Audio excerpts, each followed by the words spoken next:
한 주간 승리하셨죠? 이제 오늘은 7월의 마지막 날이기도 하고 또 주일입니다. 7월 한 달을 건강하게 은혜롭게 살게 하신 하나님께 또 이렇게 주일로 마무리를 지을 수 있어서 또 얼마나 감사한지 모르겠어요.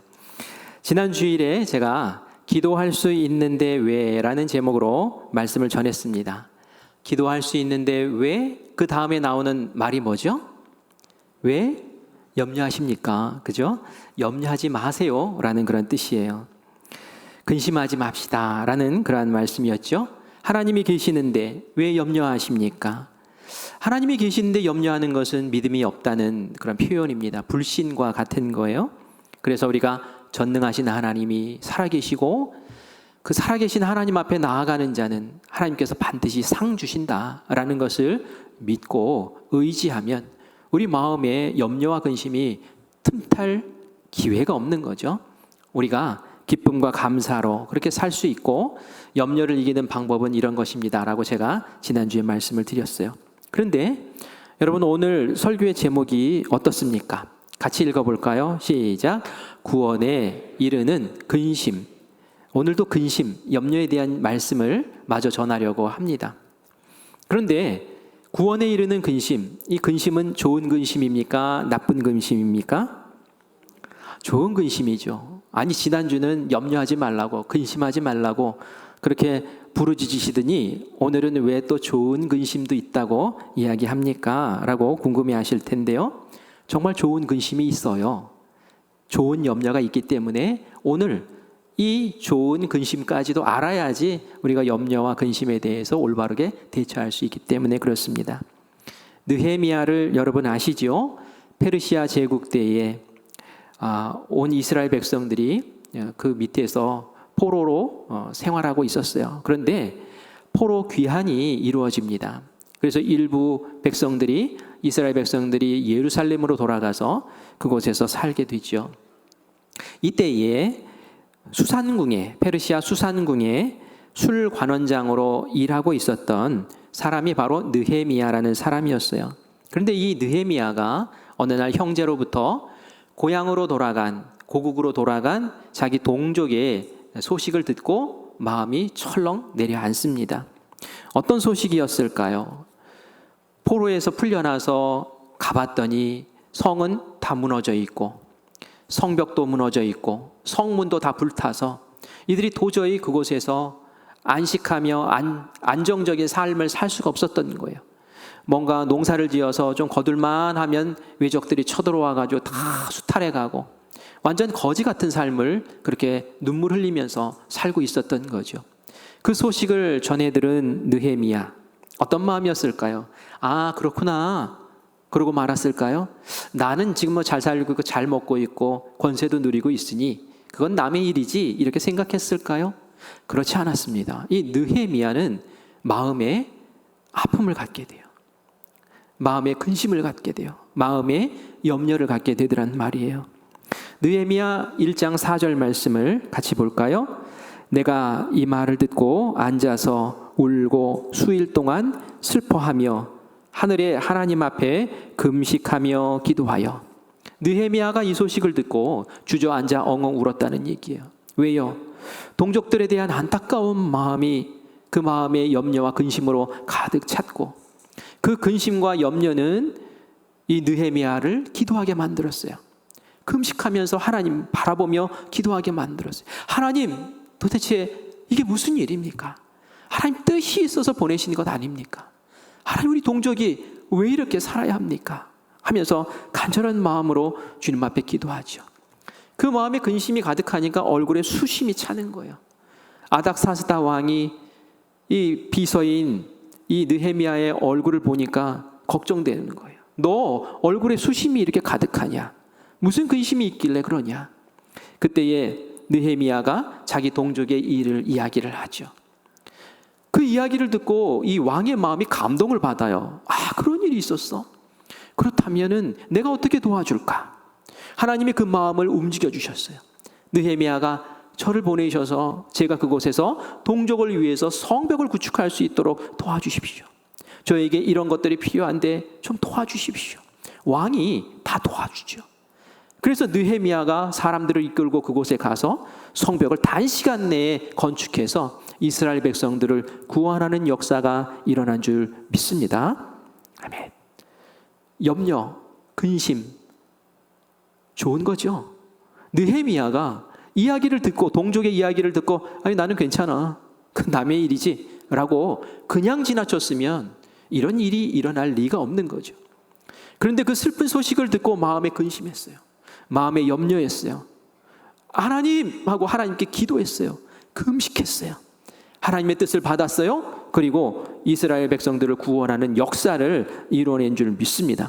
그래서 우리가 깨달음을 가져야 돼요. 염려, 근심이라는 것이 모두 같은 것이 아니구나라는 것을 알아야 된다는 말입니다. 유익한 근심도 있구나, 좋은 염려도 있구나라는 것도 알아야 된다는 말이에요. 그래서 제가 지난 주일에 설교한 것으로만 염려와 근심을 대처하면은 문제가 생길 수 있어요. 지난주에 들었던 말씀 더하기 오늘 듣는 말씀을 같이 품어야지 우리가 우리에게 다가오는 염려와 근심에 대해서 지혜롭고 올바르게 대처할 수 있다라는 그런 말씀입니다. 오늘 우리가 읽은 본문 말씀 10절을 같이 읽어보겠습니다.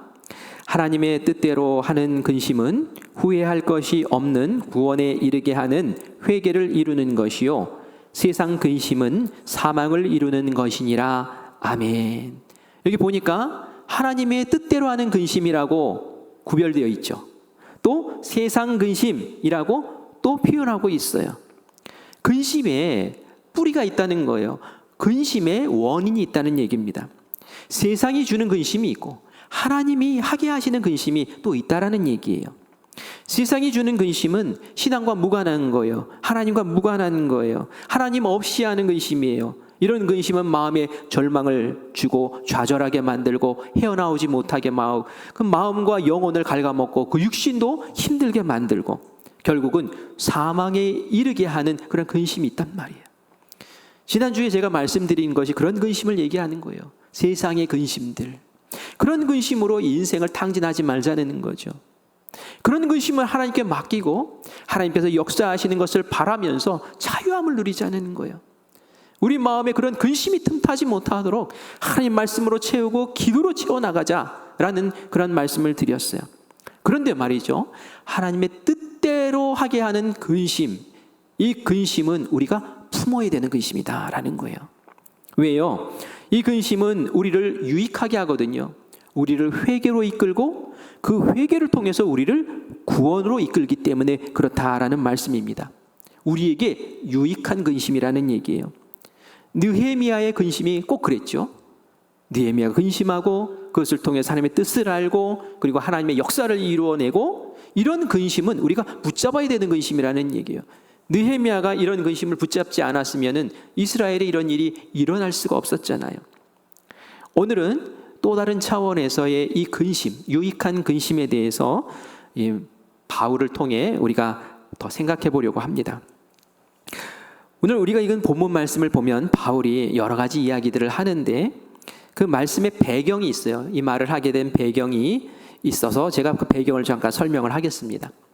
바울이 에베소라는 지역에서 교회를 세우고 열심히 사역을 했습니다. 성도들이 부쩍부쩍 자라나고 말씀을 사모하고 정말 참된 그리스도인들로 자라납니다. 그런데 에베소에 바울의 이 선교 사역을 방해하는 세력들이 일어나고 결국은 에베소에서 바울이 도망을 하게 됩니다. 피신을 하게 된 거죠. 어디로 피해갔냐면 마게도냐라는 지방으로 갔어요. 오늘 말씀해 보니까 마게도냐에 이르렀을 때에 이 바울의 몸 너무 지쳐 있었고 마음도 너무 지쳐 있었고 안으로도 어렵고 밖으로도 핍박이고 그냥 힘든 가운데 있었던 바울의 고백을 듣게 돼요. 그런데 이런 곤고한 상황 가운데서 바울이 누구 한 사람을 애타게 이 마게도냐에서 기다리고 있었습니다. 기다렸던 그 사람의 이름이 뭘까요? 따라해 볼까요? 디도라는 사람이에요. 바울의 동역자이기도 하고요. 성경에 보면 디도서도 있죠. 바울이 디도에게 보낸 편지도 성경에 있습니다. 바울과 참 가까운 사람이에요. 바울이 왜 이 디도를 기다리고 있었을까요? 디도를 통해서 듣고 싶은 이야기가 있었어요. 디도에게 심부름을 보냈습니다. 고린도 교회에 내가 전하는 이 편지를 들고 가서 이 편지를 전해라. 그리고 그 편지에 대해서 고린도 교회 사람들이 어떻게 반응하는지 네가 그것을 나에게 꼭 알려줘야 된다라고 디도를 만나기로 하고 디도를 기다리고 있었던 거예요. 애타게 기다리고 있었던 거예요. 그런데 바울의 마음에 두 가지 마음이 있었어요. 무엇이냐면은 내가 고린도 교회 편지를 보냈을 때에 이 편지를 잘 읽고 고린도 교회 사람들이 그 교회에 있는 문제들을 잘 해결하고 기쁨을 찾았을까? 아니면 고린도 교회 사람들이 이 편지를 읽고 오히려 마음이 상해가지고 오히려 바울에게 반감을 갖고 네가 뭔데? 아니면 좌절을 해서 위기 가운데 빠졌을까? 이게 너무 마음 가운데 혼동스러웠던 거예요. 그래서 바울이 편지를 보내고 나서 안절부절 했어요. 당시 바울의 마음의 상태가 8절 말씀에 소개되고 있습니다. 우리 8절 전반부만 읽어보겠습니다. 그러므로 내가 편지로 너희를 근심하게 한 것을 후회하였으나 후회하고 있었어요. 바울이 편지를 보내고 나서 후회했다는 얘기요. 고린도 교회에 편지를 보내놓고서는 이 편지의 내용을 통해서 고린도 교회 사람들이 근심하겠구나. 고린도 교회 교인들이 근심하겠구나. 이 내용을 보면 반드시 근심할 텐데 그들이 괜히 내가 보냈나? 하면서 그 마음에 후회했다라는 거예요. 괜한 가르침을 줘서 그들의 마음을 어지럽게 만들고 염려하게 만들었나 하면서 바울이 근심하고 있었죠. 왜냐하면 그 편지에 담긴 내용이 정말 뼈아픈 내용들이 담겨 있었거든요. 우리가 그 내용을 어디서 확인할 수 있냐면 고린도 전서, 그것도 편지잖아요. 고린도 교회 이전에 보냈던 편지란 말이에요. 그 편지 내용에서 알 수 있습니다.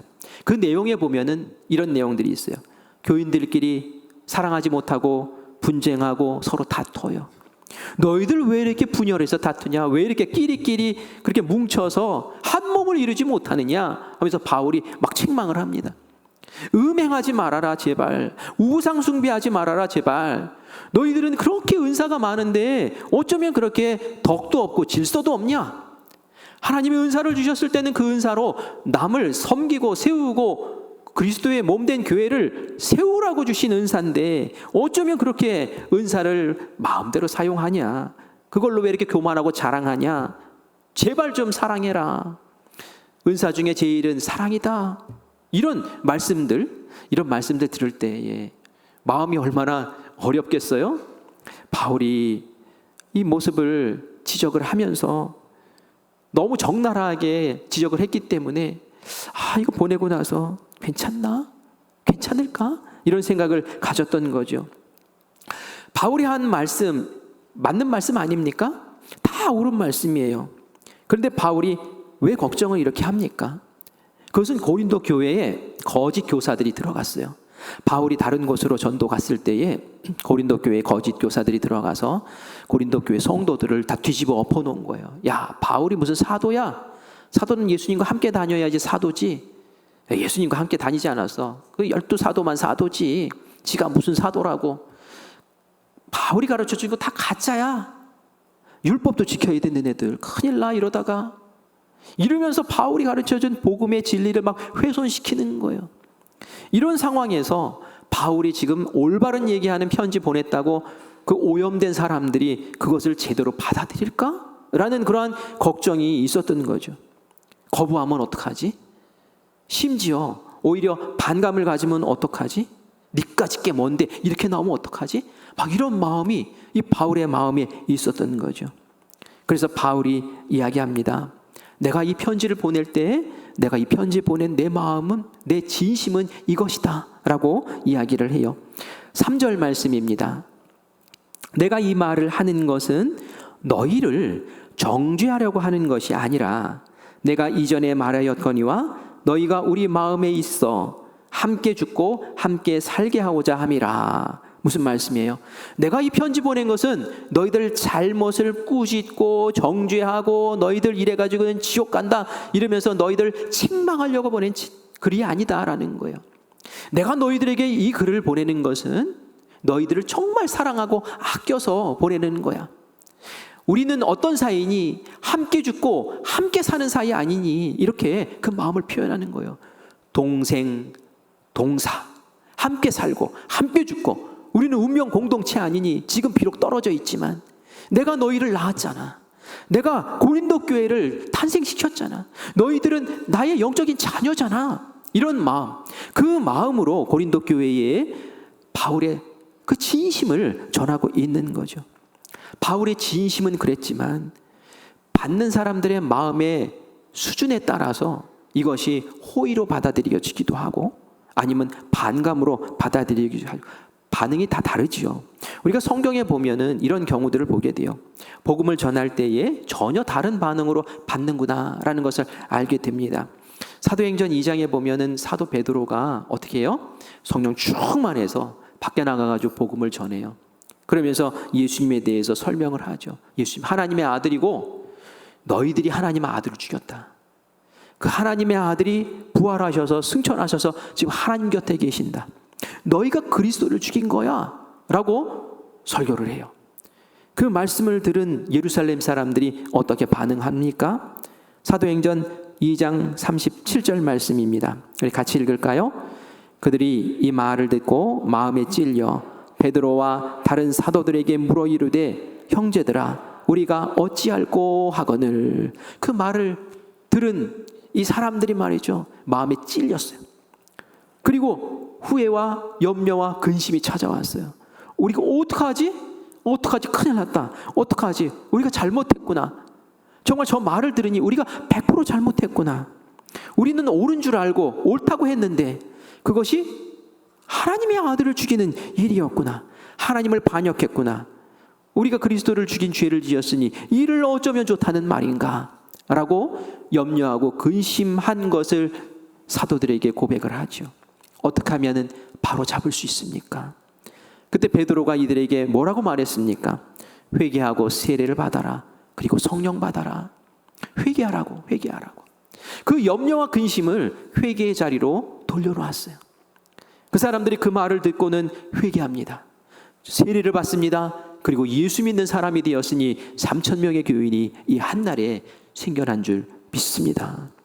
이렇게 하나님 안에서 하나님의 근심을 알고 하나님의 염려를 마음에 품고 그리고 회개 자리에 선 자들에게는 하나님께서 구원의 역사를 베풀어 주세요.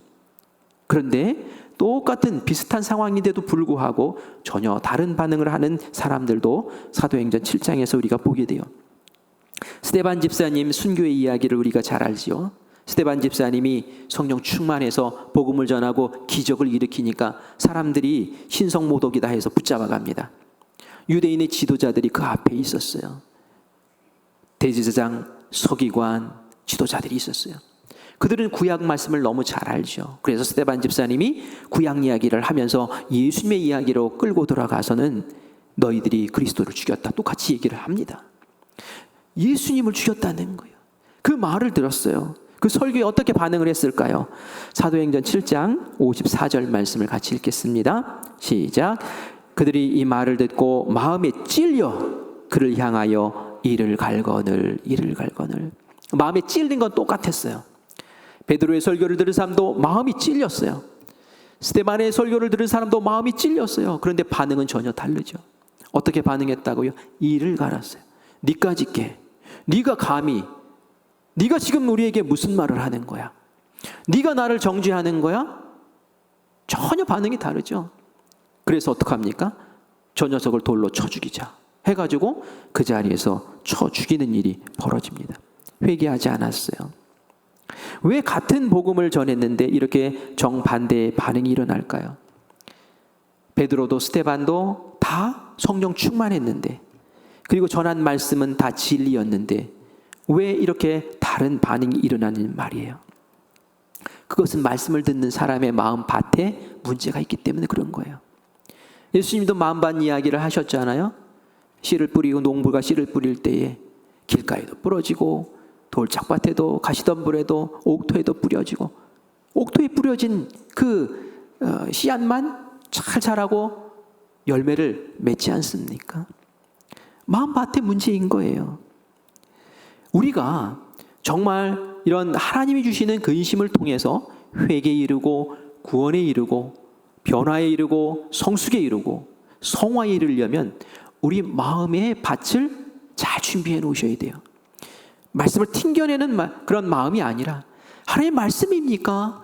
그렇다면 그 말씀 앞에 내가 서겠습니다. 그것이 저를 감동하고 저를 회개하게 만들고 그리고 구원에 이르게 되는 근심과 염려, 그런 말씀이 되기를 원합니다 라는 그런 마음 자세가 미리 준비되어야 된다는 얘기예요. 농부가 씨를 뿌리기 전에 트랙터로 밭을 막 다 갈아엎습니다. 그래야지 씨를 뿌렸을 때 씨가 잘 자라날 수 있는 거죠. 우리의 마음도 그래야 되는 거예요. 내 마음에 나의 고집, 나의 생각, 나의 신념, 완고한 자아, 이런 것들이 꽉 자리 잡고 내 마음을 다 채우고 있으면 내 생각과 다른 하나님 말씀이 들어왔을 때 다 튕겨내버리는 거예요. 이건 아니지, 저건 아니지, 하나님이 주시는 염려조차도 다 튕겨내버리는 거예요. 그리고 하나님의 뜻을 전하는 그 사람까지도 미워하는 거예요. 그래서 바울이 근심했던 거예요. 바울은 제대로 말씀을 전했지만 이 말씀이 과연 고린도 교인들에게 받아들여질까? 받아들여지지 않을까? 고린도 교인들의 마음이 옥토일까? 아니면 내 전하는 말을 튕겨내는 그러한 길가 같은 그러한 마음일까? 그래서 바울이 근심했던 거죠. 그래서 우리는 우리 마음에 하나님 말씀을 받아들일 수 있는 그 개경하는 그러한 준비가 반드시 필요합니다. 그 마음이 아파요. 왜냐하면 내가 가지고 있는 건 내려놔야 되니까. 마음이 아프고 꼭 수술받는 느낌이 들어요.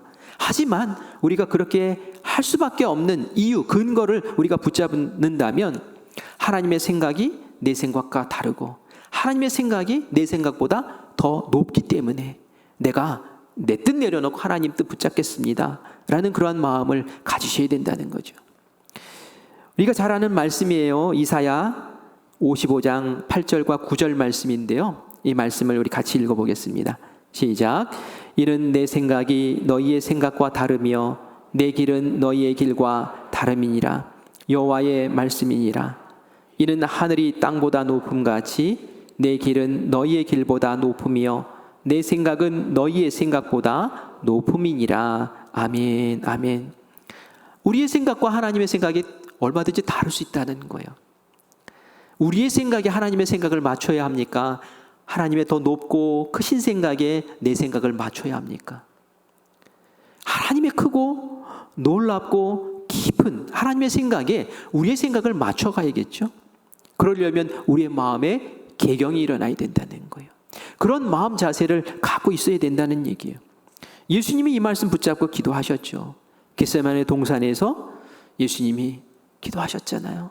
하나님, 제 생각에는 말이죠, 제가 지금 죽는 것이 옳지 않다고 생각합니다. 하나님, 하나님의 계획이 있는 것 알지만 하나님, 제가 조금 더 살아서 아직 철부지인 이 제자들도 좀 더 양육하고요, 아직도 병고침 받아야 될 사람도 많고요, 아직도 복음 들어야 될 사람도 많고요, 아직도 제가 해야 될 일이 많습니다. 하나님, 1년만 좀 미뤄주시면 안 될까요? 그리고 하필이면 이 십자가입니까? 십자가 말고 다른 건 안 될까요? 얼마든지 기도할 수 있었을 거예요. 그런데 예수님 뭐라고 결론을 지으십니까? 그런데 하나님, 제 뜻대로 마시고요, 아버지 뜻대로 하세요. 하나님의 계획이 더 높고 하나님의 계획이 더 깊고 하나님의 계획이 더 오르니까요, 제 뜻에는 그것이 잘 이해되지 않지만 그래도 하나님의 말씀에 제가 믿음으로 순종할게요. 하나님 어떻게 하셨습니까? 네 뜻도 알겠는데 내 뜻대로 그냥 하자. 그래서 예수님이 십자가에 달려 죽으신 줄 믿습니다. 그게 하나님의 뜻인 거예요. 그리고 예수님이 그 순간 돌아가심으로 말미암아 예수님이 아둥바둥 하면서 구원했던 그 역사보다 더 큰 역사, 인류를 구원하는 역사가 십자가에서 일어난 줄 믿습니다. 그래요. 하나님 뜻에 맞추는 거예요. 그렇기 때문에 내가 내려놓을 수 있는 거고, 내가 내 마음을 하나님 뒤집어 엎어주십시오 라고 말할 수 있는 거죠. 그래서 내가 내 자존심도 내려놓을 수 있는 거고, 내 감정도 하나님 앞에 내려놓을 수 있게 되는 것이죠. 고린도 교인들 바울의 그 편지를 보고 어떻게 반응했을까요? 옥토밭처럼 반응했을까요? 아니면은 정말 그 돌짝밭처럼 그렇게 반응을 했을까요? 궁금하시지 않습니까? 우리 8절 아까 읽지 않은 부분을 마저 읽겠습니다. 같이 읽어볼까요? 시작. 지금은 후회하지 아니함은 그 편지가 너희로 잠시만 근심하게 한 줄을 알미라. 무슨 말이에요? 바울이 아까는 편지를 보내고 막 후회했다 그랬잖아요. 근데 지금은 내가 후회 안 한다고 얘기를 해요. 왜냐하면 디도로부터 소식을 들었거든요. 그 소식 듣고 나니까 내가 편지 잘 보냈구나 라는 생각이 드는 거예요. 왜요? 그 편지가 고린도 교인들에게 잠시만 근심하게 했다는 거예요. 잠시 근심하게 하고, 그리고 그 근심이 어떻게 이어졌는지 9절 말씀을 또 보겠습니다. 같이 읽겠습니다. 내가 지금 기뻐함은 너희로 근심하게 한 까닭이 아니요 도리어 너희가 근심함으로 회개함에 이른 까닭이라. 너희가 하나님의 뜻대로 근심하게 된 것은 우리에게서 아무 해도 받지 않게 하려 함이라. 아멘. 고린도 교회 교인들이 그 편지를 받고 근심했어요. 하지만 그 근심은 거룩한 근심이었고 세상의 근심과는 전혀 다른 근심이었죠. 하나님을 따르게 하기 위한 회개로 그 근심이 이어졌다는 얘기예요. 그리고 결국 회개해서 이 고린도 교회 교인들이 구원에 이르는 아름다운 역사가 일어났다는 거예요. 그래서 바울이 이제는 후회하지 않고 내가 오히려 기뻐한다 라고 얘기를 합니다. 그래요. 바울의 편지를 받은 고린도 교인들이 가슴이 철렁했습니다. 바울의 편지를 읽어보니까 마치 벌거벗고 거울 앞에 서 있는 것과 같았어요. 바울이 조목조목 지적한 것들을 보니까 고린도 교인들의 실상이 낱낱이 드러나는 거예요. 너무너무 적나라하게 드러나는 거예요. 너무너무 부끄러웠어요. 거짓 교사들에게 너무 속았어요. 바울의 편지를 받기 전에는 자기들의 생각이 옳은 줄 알았어요. 자기들의 주장이 옳은 줄 알았어요. 그런데 한 가지 한 가지 따져보니 자기들의 신앙이 너무 형편없고 너무 진리 가운데서 벗어나 있고, 이래가지고는 내가 하나님 앞에 어떻게 설 수 있단 말인가 라는 근심과 염려가 생겼단 말이에요. 내 신앙이 고작 이 정도였나? 내가 이 모습 이대로 하나님 앞에 서면 내가 상 받을 수 있겠는가? 우리 교인의 모습들이 고작 이거였는가? 이게 하나님이 기뻐하실 일이었던가? 너무 부끄러웠어요. 근심했어요. 그런데 이 근심이 그들을 좌절하거나 낙심하거나 그냥 주저앉게 만들지는 않았어요. 만약에 그렇게 만들었으면 도구로 끝났겠죠. 정죄하는 것으로 끝났겠죠. 그런데 이 근심은 고린도 교인들을 회개로 이끌었다라고 말씀하죠. 고린도 교인들이 반성했어요. 자기들의 연약함을 고백합니다. 거짓 교사들에게 더 이상 휘둘리지 않겠다고 회개합니다. 편가르기를 그쳐요. 이제는 우리 서로 한 편이다 하고 그 공동체가 똘똘 뭉칩니다. 음란을 내쫓습니다. 우상숭배가 사라집니다. 예전에 이기적이었던 모습들, 교만했던 모습들이 다 사라집니다. 사랑이 회복됩니다. 복된 교회, 범사가 형통한 교회, 그런 삶으로 저희들의 삶이 바뀌고 교회에 평안이 찾아오고, 그렇게 되니까 이전에는 바울과 서먹했던 관계가 다시 끈끈한 관계로 회복되어지는 것을 볼 수 있습니다. 바른 말씀, 하나님의 말씀이 주시는 그 염려와 근심은 그것이 회개로 이어질 때에는 이렇게 아름다운 구원의 역사가 일어나는 줄 믿습니다. 바울이 이것을 보고 너무 기뻐했어요. 너무 감사했어요. 와, 내가 이거 보내고 후회했었는데 이거 너무 감사하다. 너무 잘 됐다. 하나님 감사합니다. 이렇게 기도하고 기뻐할 수 있게 되었단 말이에요. 이처럼 하나님이 주시는 거룩한 고민도 분명히 있다라는 것을 우리가 기억해야 될 줄 믿습니다. 그것이 회개로 이어질 때는 이것보다 더 큰 영광이 없다라는 것도 우리가 기억해야 돼요. 그래서 우리가 염려와 근심들이 찾아올 때에 그 염려와 근심을 구별할 줄 알아야 돼요. 그 뿌리가 무엇이냐라는 것을 봐야 된다는 얘기예요.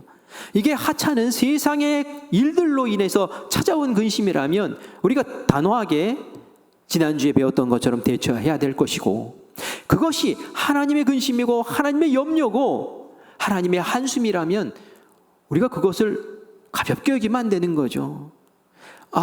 이것을 보니 이것이 하나님이 나를 향한 근심이고 우리 민족을 향한 근심이고 우리 가정을 향한 근심이구나 라고 느껴질 때에 그것이 나의 기도가 되고 나의 회개가 되고 내가 다시 하나님 앞에 일어서는 디딤돌이 되어야 될 줄 믿습니다. 이것을 무시하면 큰일 나요. 여러분, 다윗을 잘 아시잖아요. 다윗이 어땠습니까? 다윗이 좋은 왕이었어요. 하나님 뜻 가운데 살았어요. 하지만 다윗도 실수하죠. 우리아의 아내 바세바를 취하고 간음하고 그것을 가리기 위해서 우리아를 죽이고 살인죄까지죠. 다 감춰진 줄 알았어요. 그런데 그런 모습으로 지나가면 하나님 앞에 섰을 때에 어떤 벌을 받겠습니까? 하나님이 딱 해서 그에게 나단 선지자를 보내고 책망하시죠. 하나님의 근심을 얘기해요. 하나님의 아픈 마음을 얘기해요. 그러자 다윗이 그 이야기를 듣고 근심합니다. 그걸 귓전으로 흘려듣지 않았어요. 그걸 붙잡고 통곡합니다. 그걸 붙잡고 회개합니다. 하나님이 다시 살려주시죠. 그리고 다시 회복시키시죠. 그리고 다시 좋은 왕으로 이끌어 가시는 것을 보게 돼요. 하나님이 주시는 근심을 붙잡았기 때문에 그런 거예요. 그래서 회개로 이어갔기 때문에 그런 거예요. 이에 비해서 아합과 이세벨은 전혀 다릅니다. 아합과 이세벨은 이방에서 이방 신들을 들여다가 이스라엘을 온통 우상 천지로 만들어버려요. 하나님 너무 속상하셨어요. 그래서 엘리야 선지자를 보내서 너희들 이렇게 하면 다 죽는다. 가뭄을 내릴 거야 하면서 눈에 보이는 징계까지 내리는데도 불구하고 그들이 하나님의 근심을 근심으로 여기지 않아요. 흘려듣습니다. 아무런 반응도 하지 않아요. 우상을 더 섬겨요. 결국 어떻게 됩니까? 그들을 하나님께서 쳐버리시죠. 지옥으로 보내버리시는 거예요. 하나님께서 주시는 근심, 염려가 있다면 그것을 잘 분별해서 하나님 왜 근심하십니까? 하나님 그 근심이 저를 향한 근심이었습니까? 하나님 그 근심이 제가 회개해야 될 근심입니까? 하나님 저를 새롭게 하여 주시옵소서라고 나아가서는 우리가 되어야 될 줄 믿습니다. 바울은 고린도 교회 교인들의 모습을 보면서 기뻤어요. 그래서 마지막 11절과 같이 이야기를 하면서 기뻐합니다. 보라, 하나님의 뜻대로 하게 된 이 근심이 너희로 얼마나 간절하게 하며, 하나님이 하게 하신 그 근심으로 인해서 그 고린도 교회 성도들이 간절한 마음이 생겼다는 거예요. 하나님을 향한 간절한 마음이 생겼다는 거예요. 얼마나 변증하게 하며, 이 변증은 변명했다는 얘기가 아니라 무엇이 옳고 무엇이 그르고라는 것을 분별할 수 있게 됐다는 얘기예요. 거짓 교사에게 배운 것, 이거 가짜였구나. 바울이 가르쳐준 것, 이게 진짜였구나 라는 것을 알게 됐다는 얘기예요. 얼마나 분하게 하며 마음이 분했어요. 거짓 교사들에 대한 분함이 생긴 거예요. 아니, 이것들이 와가지고 우리를 이렇게 회방하고 우리를 이렇게 사탄의 구렁텅이로 만들어버렸구나. 분했어요. 그리고 하나님을 두려워합니다. 두려워하며 하나님을 사모해요. 하나님, 저희들이 잘못했습니다. 두렵습니다. 하지만 우리를 용서해 주시니 하나님 그 사랑에 감사합니다 하면서 사모하는 마음으로 나아갑니다. 열심을 냅니다. 그리고 벌합니다. 누구를 벌했을까요? 거짓 선지자들, 가짜들을 다 내쫓아버리면서 그 고린도 교회를 건강한 공동체로, 깨끗한 공동체로 다시 세워나가는 그런 역사를 이루어내는 것을 보게 됩니다. 바울이 전한 그 말씀을 통해서 마음에 가졌던 그 근심이 어떻게 됐습니까? 고린도 교회를 살려내는 그러한 구원의 역사로 뒤바뀌어진 줄 믿습니다. 그래서 우리가 근심, 염려라는 것이 나쁜 것이 아니구나. 하나님이 주시는 근심과 염려가 있다면 그것은 내가 꼭 품고 따져보고 하나님께 묻고 그리고 기도하면서 내가 더 아름답게 변화되어지는 그러한 아름다운 통로로 사용해야겠구나 라는 그런 지혜를 오늘 다시 우리가 얻기를 간절히 바랍니다. 하나님 그런 분이세요. 여러분 마음에 근심이 찾아오십니까? 하나님이 주신 근심 같습니까? 우리 다 알아요. 그 근심을 이렇게 들여다보면 하나님이 주시는 거구나.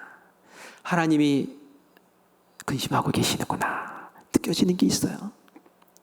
그거를 이전에는 내가 몰라 이랬다면 이제는 하나님 귀 기울여 드릴게요. 그리고 제가 그 근심 속에서 성장하겠습니다 라고 고백하시기를 바라요. 영적인 성장, 영적인 성숙, 우리가 성화라고 얘기하죠. 이 성화는 바로 그런 자리에서 일어나는 거예요. 신앙생활 20년, 30년 해도 하나님이 주시는 근심을 외면하고 모른 척 지나가면 간장종제기처럼 그 마음과 인격과 성품이 그냥 그것밖에 안 돼요. 그런데 하나님이 나에게 이런 마음이시구나, 이런 근심이 있으셨구나 라는 걸 깨닫고 회개하고 바뀌는 그 순간 그릇이 점점 커져서 정말 예수님 닮는 역사가 일어나는 줄 믿습니다. 여러분 그렇게 살아보세요. 가정이 바뀌어요. 내 삶의 자리가 바뀌어요.